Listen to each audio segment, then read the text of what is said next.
अस्सलाम वालेकुम। आज की मेरी ये वीडियो हमारे माशरे में बीते जाने वाली एक सच्ची और सबक आमोज़ कहानी है। वीडियो शुरू होने से पहले मेरे YouTube channel Urdu centre plus को सब्सक्राइब करके बेल नोटिफिकेशन को ऑन कर दें ताकि आपको मिलती रहें तमाम चैनल अपडेट्स। आप मेरी वीडियोस को ज़्यादा से ज़्यादा शेयर कर सकते हैं। अब आप मुझे ट्विटर, फेसबुक और इंस्टाग्राम पे भी फॉलो कर सकते हैं। हर इंसान की ज़िंदगी एक कहानी है। कहानियाँ तो बहुत सुनी होंगी, लेकिन ये ऐसी अनोखी रोदात है कि शायद ही किसी औरत ने ऐसी ज़िंदगी बसर की हो। फरीहा हमारे पड़ोस में रहती थी। चलिए ये कहानी उसी की ज़ुबानी सुनते हैं। मैं बदसूरत ना थी। ये बात बहुत बाद में मुझे पता चली कि बदसूरती का तोक ज़बरदस्ती मेरे गले में पहनाया गया है। सच है कि खुशियाँ इंसान को खूबसूरत बना देती हैं और हालात उसको खूबसूरत से बदसूरत भी बना सकते हैं। जिन दिनों मेरी उम्र के तमाम बच्चे स्कूल जाते थे, मुझे स्कूल जाने की इजाज़त ना थी। माँ ने आते ही जाने मेरे बाप पर क्या जादू कर दिया कि जो वो कहती अब्बा मान लेते। ये नई माँ मेरे बाप से उम्र में काफ़ी छोटी थी। अब्बा 40 बरस के और ये 18 के सन की खूबसूरत सी लड़की। अब्बा तो क्या, मैं तो खुद उस पर फरीफ्ता हो गई थी। अब मामला ये हो गया कि हर साल एक नए बच्चे की आमद शुरू हो गई। उन बच्चों की परवरिश का बोझ मुझ पर आ पड़ा। मैं उन दिनों 10 बरस की थी। सौतेली माँ ने कहा, बेटी फरीहा, अगर तुम स्कूल जाओगी, मैं अकेली तुम्हारे बहन भाइयों को संभाल ना पाऊंगी। बेहतर है कि स्कूल छोड़ दो। मेरी क्या मजाल कि आगे से इनकार करती। जो नई माँ कहती वही हुक्म अब्बा का भी होता। अपने मोहल्ले की साथी लड़कियों को रश्क भरी निगाहों से स्कूल जाते देखती और आंसू पोंछ लेती। माँ के छोटे बच्चों को संभालना, उनका मुंह धुलाना, कपड़े बदलना, ये सारे काम मुझे बहुत मुश्किल लगते थे। ऊपर से उस जरखेज खातून ने दोबारा जुड़वा बेटों को भी जन्म दिया। घर में तो बच्चों की रेल पेल हो गई और उनकी अड़दल में मेरा मलीदा निकल गया। बच्चों के पीछे सारा दिन भाग भाग कर मैं थक जाती। पेट भरकर खाना खाने तक की फुर्सत न मिलती थी। इधर खाना खाने बैठती, उधर आवाज़ पड़ जाती, ए बेटी फरीहा, जल्दी दौड़ कर तो आना। देख तो तेरे भाई मुन्नू ने क्या कर दिया है। बस जो उसने किया होता देखकर जी मतला जाता। उनके डायपर लगाते मेरी भूख उड़ जाती। माँ की शादी को 5 बरस हुए और 6 बच्चों की पलटन तैयार कर डाली। मुझे इस पलटन ने इतना हलकान करा दिया कि कद छोटा और हाथ पांव कमज़ोर हो गए। कपड़े तब्दील करने का टाइम मिलता मुझे और ना ही नहाने धोने का। मेरी तो शक्ल ही अजीब हो गई। सूरत पर मस्कीनी छा गई, जिस बाइस में खासी हवन्नक और बदसूरत हो गई। जो देखता कहता कि लड़कियां बढ़ती हैं तो रंग रूप निकालती हैं।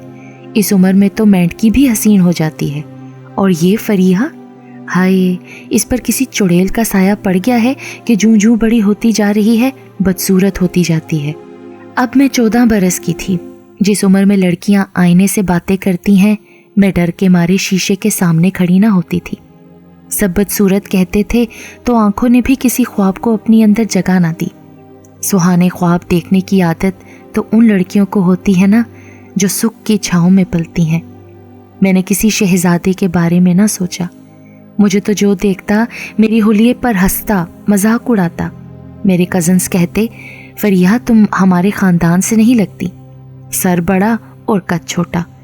उनकी फप्तियाँ सुनकर मेरी शक्ल पर हवाइयाँ उड़ने लगती, रंगत फीकी पड़ जाती। सब मेरी हवन्नक सूरत देखते, कोई अच्छी सीरत को ना देखता। ये बड़े जहरीले नश्तर थे जो मेरे दिल पर लगते तो मेरी रूह तड़प उठती। सोचती काश मैं बदसूरत ना होती। अब कोई कज़न या मेहमान घर आते, मैं उनके सामने जाने से कतराती, उनसे छुपने की कोशिश करती। बचपन में तो खूबसूरत हुआ करती थी, अब ख़ानदान भर के माथे पे नज़र का टीका कैसे बन गई। हालात नहीं तो मुझे बदसूरती का ये तोक ज़बरदस्ती पहनाया था। मेरी ऐसी सूरत पर कब कोई अच्छा रिश्ता आएगा। अच्छे रिश्ते के बारे में तो सोच भी ना सकती थी। इधर बाप को मेरी शादी की फ़िक्र पड़ी थी, मगर माँ का कहना था अभी ये छोटी है, अभी इसकी शादी नहीं करनी। लड़कियां छोटी भी हों तो माँ बाप को फ़िक्रमंद कर देती हैं कि पालने में ही वो पराया धन होती हैं। ज़रा सा कद निकाल लें तो उस पराए धन के चोरी हो जाने का डर पड़ जाता है। वक्त तो तेज़ी से गुजरता है। देखते देखते मैं 22 बरस की हो गई। अब भी माँ को छोटी लगती थी, जबकि उनकी अपनी पहलोटी की बेटी मेरे बराबर की हो गई थी। इधर अब्बा थे कि हमारी शादियों की फिक्र में मरे जाते थे। मामू मुमानी जब आते माँ से कहते, राबिया कब करोगी फरीहा की शादी? अब तो इसकी शादी की उम्र निकली जा रही है। अगर मैं इसकी शादी कर दूंगी तो घर का काम कौन संभालेगा? माशाल्लाह 7 बच्चे हो गए हैं। इसकी शादी करूं तो अकेले कैसे संभालूंगी? तुम्हारे भाई के इन बखेड़ों को अभी नहीं कर सकती मैं इसकी शादी। बिला आखिर मामू और मुमानी ने तहैया कर लिया कि राबिया के चुंगल से इस बच्ची को तो किसी तरह निकालना है, वरना ये कभी इसको ना ब्याहेगी। उन्होंने अकेले में अब्बा को समझाया कि इतने अपनी औरत के पीछे ना लगो, तुम्हारी बड़ी बेटी की असल माँ थोड़ी है, ये तो इसकी सौतेली माँ है, ये कब इसके बारे में सोचेगी? तुम्हारी बड़ी लड़की अगर बिन ब्याही रह गई तो छोटियों के फिर रिश्ते कैसे होंगे? सारी दुनिया तुम ही को मुर्द इल्ज़ाम ठहराएगी कि ऐसे खुदगर्ज माँ बाप हैं, बच्ची को नौकरानी बना दिया है, अपने आराम के लिए इसका घर ना बसाया। अब्बा ने कहा, भाई साहब जब रिश्ते आते थे तो हमारी बीवी को पसंद ना आते थे, अब रिश्ते नहीं आते तो किससे ब्याह दूं? तुम ही कुछ इस मसले का हल निकाल दो। आज रिश्ता ले आओ तो आज ही बात पक्की कर दूंगा। क्या सच कह रहे हो? हाँ तो क्या मजाक कर रहा हूँ? मामू कहने लगे, मेरे बेटे वलायत में क्या खराबी है? खूबसूरत है, FA पास है, मेरी अपनी दुकान है, वही संभालेगा। ये नौकरी ढूंढने का भी इसका मामला नहीं है, आज ही बिस्मिल्लाह करो। वालिद ने सोचा कि मामू की बहू बनेगी, फरीहा अपने करीबी अजीज़ों के घर जाएगी। बात तो अच्छी है, लेकिन लड़का भी इस रिश्ते पर राजी हो। ज़बरदस्ती का मामला किया तो और गलत होगा। फरीहा की शक्लो सूरत में दबती है। अब्बा बोले, अपने बेटे से पूछ लो, अगर वलायत हाँ कहे तो मुझे रिश्ता देने पर कोई एतराज़ नहीं है। हमने वलायत से बात की है, उसको सूरत शक्ल से कुछ लेना देना नहीं है, बस सीरत अच्छी हो, और उसका तकाजा है कि लड़की ऐसी हो जो ना तो उसकी किसी बात पर एतराज़ करे और ना ही मुदाखलत। अगर ये शर्त मंजूर है तो वो हमारी खुशी के लिए जिस लड़की से भी हम उसकी शादी करेंगे वो सहरा बांध लेगा। अल्लाह जाने मामू मुमानी ठीक कह रहे थे या मुमानी को मेरी सूरत में एक मस्कीन नौकरानी चाहिए थी जो घर के सारे काम करे और किसी मामले में मुदाखलत करे और ना ही एहतजाज, बस लबों पर चुप का ताला लगा रहे। चूँकि बाप के घर में मेरी ऐसी बुरी हालत देखी तो मुझे बहू बनाने में उनको ये सौदा घाटे का ना लगा। मैं तो इस बात को समझ गई, मगर अब्बा ना समझे।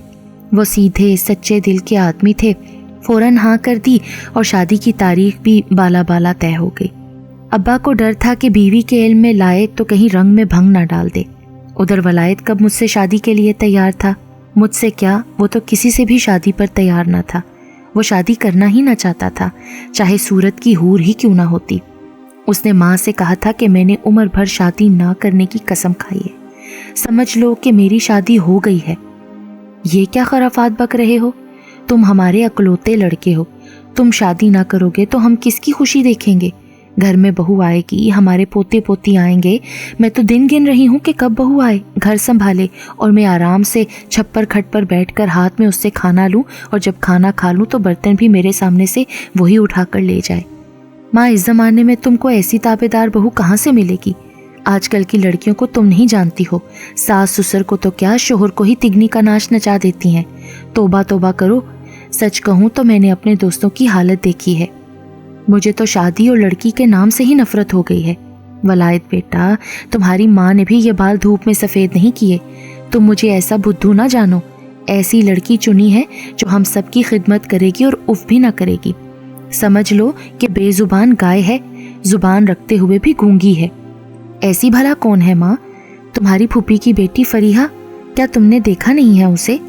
देखा है, वो तो बेचारी बड़ी बदशक्ल सी है। बदशक्ल बिल्कुल नहीं है, नैन नक्श सब अच्छे हैं, बस हुलिया उजाड़ रखा है उसने।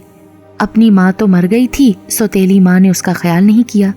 यहाँ अच्छे कपड़े पहनेगी, अच्छा खाएगी, सुकून से रहेगी तो देख लेना कैसी हसीन हो जाएगी कि तुम भी रश करोगे। अच्छा माँ, सब ठीक है, बहुत बार कहा है शादी नहीं करनी मुझे।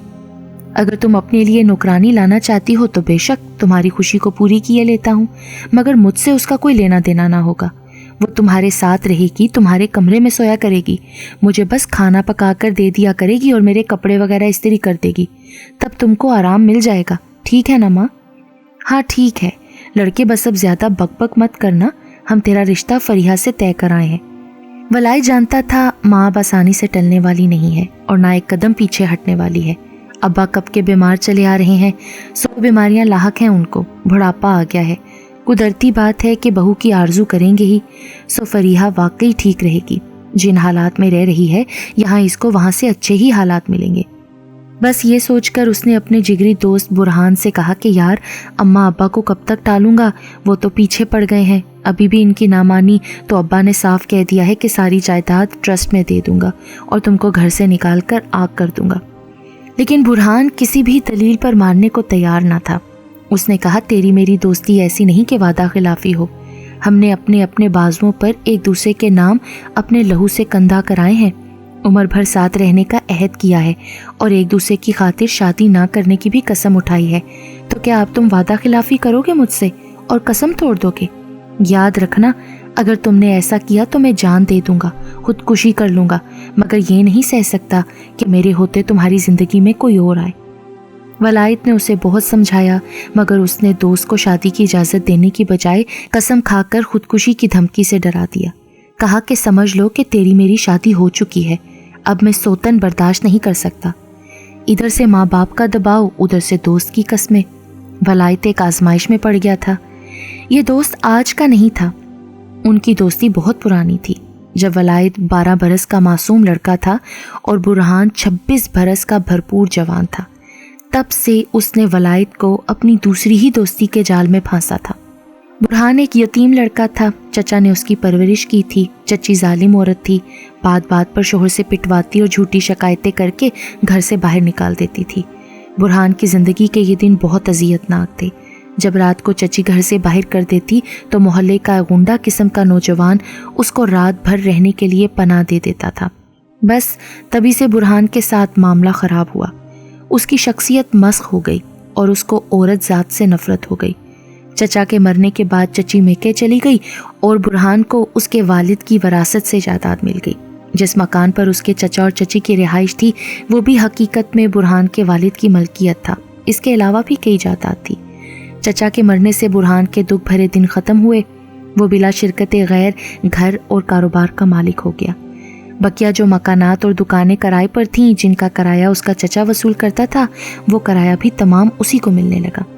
مصیبت کے دن تمام ہو گئے مگر بچپن میں اس کے ساتھ ایسی ناقابل برداشت زیادتیاں لڑکوں کی طرف سے ہوئی تھیں کہ وہ غلط راستے کا مسافر ہو گیا اور اس غیر فطری عادت کا ہمسفر اس نے 12 سال کی عمر کے ولائد کو بھی بنا لیا۔ اس پر خوب روپیہ خرچ کرتا، اس کو شاپنگ کرواتا، اچھے ہوٹلوں میں کھانا کھلاتا، مہنگے تحفے لے کر دیتا، روپے پیسے سے اس کی جیبیں بھر دیتا اور راتوں کو خلوت میں اس کے ساتھ عیاشی کرتا۔ اس طرح اس نے نادانی کے دور سے گزرتے ہوئے اس لڑکے کو اپنا اسیر بنا لیا۔ برہان تنہا رہتا تھا، اس پر کوئی روک ٹوک نہ تھی، وہ جب چاہتا ولائد کو بلا کر اپنی تنہائی دور کر لیتا، محبت جتلاتا، عورت سے نفرت کے سبق پڑھاتا اور کبھی ساتھ نہ چھوڑنے کے وعدے قسمیں لیتا۔ گویا وہ دو دوستوں جیسی نہیں بلکہ لیلا مجنو بن کر زندگی گزار رہے تھے۔ اس معاملے کا علم سوائے ان دونوں کے کسی کو نہ تھا۔ تبھی جب ولائد شادی سے انکار کرتا، اس کے ماں باپ اس کو سمجھاتے کہ شادی اور بیوی کے بغیر مرد کی زندگی ادھوری ہے اور تم ہمارے اکلوتے لڑکے ہو، ہم تو تمہارے سر پر صحرا دینے کی آرزو میں مرے جاتے ہیں اور تم ہو کہ انکار کر دیتے ہو۔ اب ابا اماں کو کیا معلوم کہ وہ اور برہان آپس میں مل کر ایسی زندگی گزار رہے ہیں کہ انہیں عورت کی ضرورت نہیں تھی۔ ولائد کو اپنے والدین پر آخرکار ترس آ گیا اور اس نے شادی کے لیے حامی بھر لی۔ برہان کو بھی قسم دے کر یقین دلایا کہ وہ صرف 1 ماہ اپنی دلہن کے ساتھ گزارے گا تاکہ اس کے ماں باپ کو پریشانی نہ ہو، پھر اس کے بعد اپنی بیوی سے کوئی تعلق نہ رکھے گا اور لوٹ کر واپس برہان کے پاس ہی آ جائے گا۔ لیکن برہان کو اس بات کا یقین نہ تھا۔ وہ سمجھتا تھا کہ شادی کے بعد جب اس کا اپنی بیوی سے، اپنی عورت سے دل لگ گیا تو یہ مجھے چھوڑ دے گا اور پھر میرے پاس نہیں آئے گا۔ بس جس روز ولائد کی شادی ہوئی اسی روز برہان نے خواب آور گولیوں کی شیشی پیٹ میں اونڈیل کر خودکشی کرنے کی کوشش کی۔ اس رات خوب زیادہ شراب بھی پی لی۔ چونکہ تنہا رہتا تھا، ایک نوکر بھی اس کے پاس ہوتا تھا جو اس کو کھانا وغیرہ بنا کر دیتا تھا۔ نوکر کا کمرہ چھت پر تھا۔ جب برہان نے خودکشی کی تو اتفاق سے نوکر کو شک ہو گیا کہ وہ زیادہ شراب پی رہا تھا۔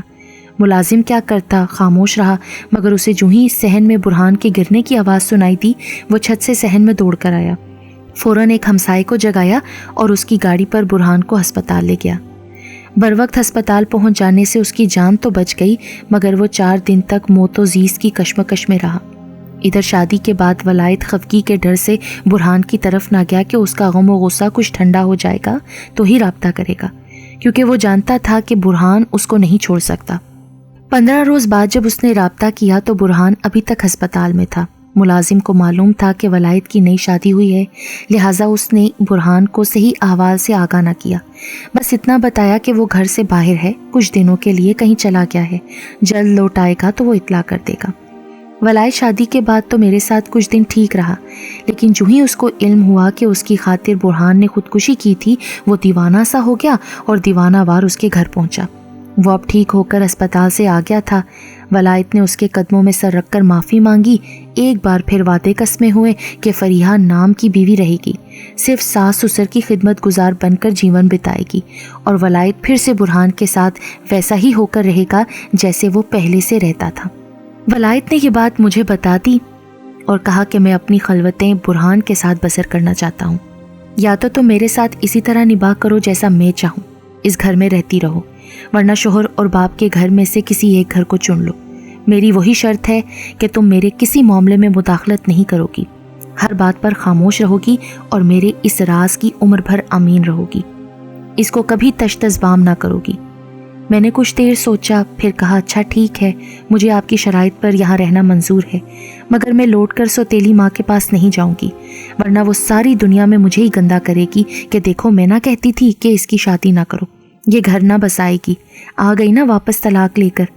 ولائد میری طرف سے مطمئن ہو گیا، کیونکہ میں نے اس کو یقین دلایا تھا کہ اس کے والدین کو بھی اس کے ان معاملات کی میں ہوا نہ لگنے دوں گی۔ اب وہ دن بھر برہان کے گھر ہوتا، رات کو گھر آ جاتا، لیکن مجھ سے میاں بیوی جیسے رشتے کا کوئی واسطہ نہ رکھا۔ اس کو میری ضرورت ہی نہ تھی، کیونکہ اس کی یہ ضرورت برہان جو پوری کر دیتا تھا۔ اس ایک دکھ کے سوا مجھے یہاں اور کوئی تکلیف نہ تھی۔ ساس سسر بھی اچھے تھے، ولائد بھی مجھے کوئی اذیت نہ دیتا تھا۔ شادی کے پہلے ماہ میں نے خوشی دیکھی تھی، اس کے بعد کبھی جیون ساتھی کا قرب نصیب نہ ہوا۔ کہنے کو تو ہم میاں بیوی تھے، ایک گھر میں ایک چھت تلے رہتے تھے، مگر اجنبیوں کی طرح۔ ایسی باتیں نہیں چھپتی۔ ماموں کو اندازہ ہو گیا اور میرا غم ان کو دیمک کی طرح چاٹنے لگا۔ انہوں نے کھوج لگا لیا کہ بیٹا دن رات کدھر ہوتا ہے۔ جس بیٹے کو وہ اپنا کاروبار، اپنی دکان سونپنا چاہتے تھے، اس کو تو پیسے کی ضرورت ہی نہ تھی، اس کی سبھی ضرورتیں برہان پوری کرتا تھا۔ جب اصل حقائق سے ماموں آگاہ ہو گئے کہ ان کا بیٹا عورت کا نہیں بلکہ مردوں کا اسیر ہے تو ان کو بہت صدمہ ہوا۔ ان کی ایک جوان سال بیٹی بھی تھی، ابھی تو اس کے ہاتھ پیلے کرنے کی فکر لاحق تھی کہ بیٹے کی بے روی کا راز ان پر کھل گیا۔ ایک روز برہان کے ایک پڑوسی کی زبانی بیٹے کے بارے میں تمام حالات کا علم ہو گیا کہ ولائد اور برہان کی دوستی کس نوعیت کی تھی۔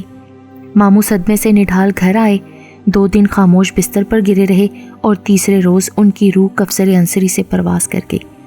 ماموں کی شفقت کے سہارے تو میں جی رہی تھی، ان کے مرنے کی دیر تھی کہ میرے سارے سہارے ختم ہو گئے۔ میری مامی ساس کے رویے میں بھی شفقت کی بجائے سختی آ گئی، وہ مجھے بدصورت اور منحوس ہونے کے طعنے دینے لگی۔ اگر گھر میں کوئی اور باقی رہ گیا تھا تو وہ میری ننند درخشاں تھی، جو میرا خیال رکھتی اور میرا غم محسوس کرتی تھی۔ والد کی وفات کے بعد تو ولائد میں ایسی تبدیلی آئی کہ وہ گھر کے ہر فرد سے کٹ کر رہ گیا، ساری رات غائب رہتا، دن کو آتا تو پڑا پڑا سوتا رہتا، جیسے اس کو کسی سے کوئی علاقہ نہ ہو۔ تب ساس کو احساس ہوا کہ ان کا بیٹا بہت بدل گیا ہے۔ اس کو ماں کی بھی پرواہ نہ رہی تھی، وہ بیمار رہنے لگی تھی۔ میں اور درخشاں ان کو ڈاکٹر کے پاس لے جاتی تھیں۔ ساس نے ولائد سے کہا کہ تم میرے ایک ہی بیٹے ہو، ماں بیوی اور بہن کا سہارا ہو، راہ راست پر آ جاؤ، دکان کو تالا لگ گیا ہے، دکان کھولو، کاروبار سنبھالو۔ ولائد نے ماں سے دکان کی چابیاں لے لی اور اس کو بیچ دیا، رقم جیب میں رکھ لی۔ اس طرح اپنے والد کا جو بھی سرمایہ تھا سب غصب کر لیا، بہن کو کچھ نہ دیا اور نہ ہی ماں کو۔ میری ساس کو اس قدر دکھ پہنچا کہ وہ کڑنے لگیں۔ بیمار تو پہلے ہی تھیں، بیماری نے زیادہ شدت سے حملہ کر دیا۔